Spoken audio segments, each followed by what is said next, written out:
Hello? Dochi Mewn, come on in. Croeso, welcome to Coridwan Cottage. Come on out of the rain. Gosh, it's a terrible night out there. You're just in time. The kettle's just boiled.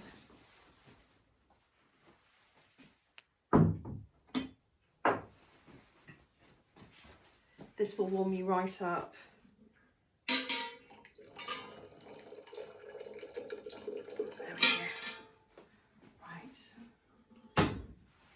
Let's go and sit by the fire, shall we? Come on in.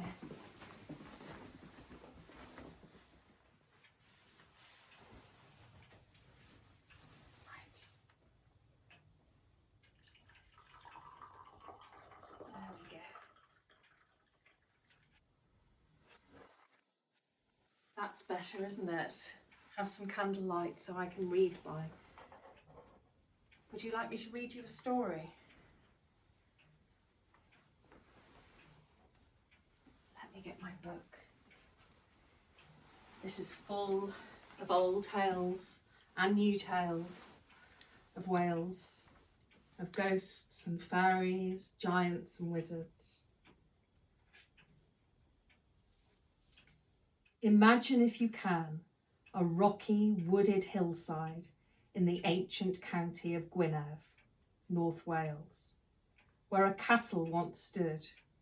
This is Dinas Emrys, named after the most famous and powerful wizard of all time, Merlin Emrys, or, as you might know him, Merlin. According to legend, the castle was the site of the famous exchange between the warlord Vortigern and a young Merlin. Vortigern is said to have invited the Anglo-Saxons to help him defeat the Picts, but was in turn betrayed by them. Fleeing the Anglo-Saxon invaders, Vortigern came to Wales and chose the hill fort as his retreat. Once they set up camp, his men immediately began to work on the fortress. But a strange thing happened. Every morning, on returning to their work, they found their previous efforts had fallen to the ground. This happened for 3 days. Finally, Vortigern consulted an old druid who examined the omens and oracles and advised that Vortigern must spill the blood of a young boy not of mortal man, as only then would the walls stand firm. A suitable boy was found, named Merlin Emrys, Merlin Ambrosius. Vortigern's plan to kill Merlin to appease the supernatural powers preventing him from building his fortress was scorned by Merlin, who instead explained that the fort could not stand due to a hidden pool containing 2 fighting dragons.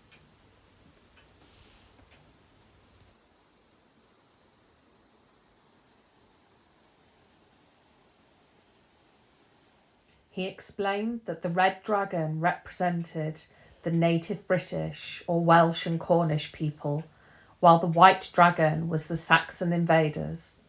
Merlin summoned the dragons and the 2 beasts rose and began to fight. The red dragon defeated the white one, which Merlin translated as the overthrow in due course of the Saxons and the subsequent demise of Vortigern. The red dragon is still used as a symbol of the Welsh to this day, and this legend is supposedly why the Welsh nation's flag has a red dragon on it.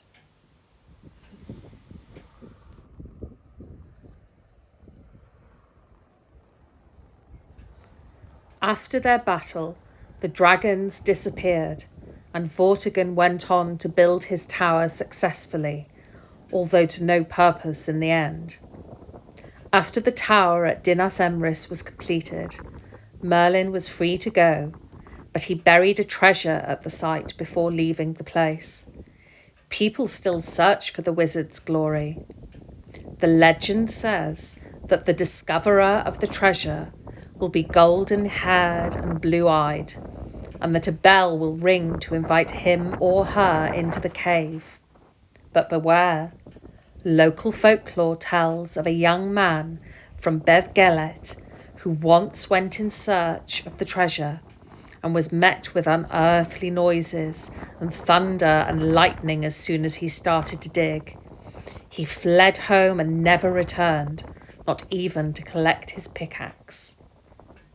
As for the dragons and how they became confined, the story of Llydd Lleflis in the Mabinogion explains how Llydd captured the dragons in Oxford, trapping them in a cauldron when they had transformed themselves, as apparently they did, into pigs.